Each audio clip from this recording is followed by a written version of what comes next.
Hello বন্ধুরা, কেমন আছো সবাই? আশা করি সবাই ভীষণ ভালো আছো। আজকে তোমাদের সাথে শেয়ার করতে যাচ্ছি একটা সিম্পল ভেজিটেবল রেসিপি, যেটা ছোট বড় সবাই ভীষণ পছন্দ করবে।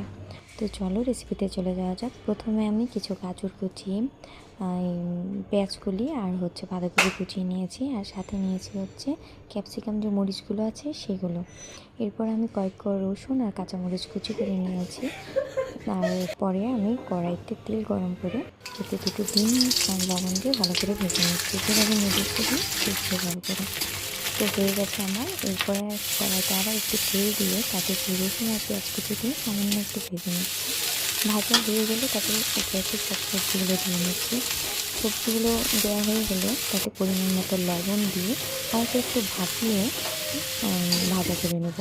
তো কিছুটা ভাজা ভাজা যখন হয়ে যাবে তখন আমি এতে সামান্য পরিমাণে সয়া সস আর 1 চিমটি চিনি দিয়ে দিচ্ছি। হয়ে গেলে এরপর আমি ডিম কুচিগুলো দিয়ে নিচ্ছি। তো আরেকটু ভাজা ভাজা করে নিয়ে হয়ে গেল সিম্পল ভেজিটেবল, চাইনিজ স্টাইলের ভেজিটেবল রেসিপি। তো একবার হলে সবাই বাসায় বানিয়ে দেখবে, ভীষণ ভালো লাগবে। তো আজকে এই পর্যন্তই, টাটা।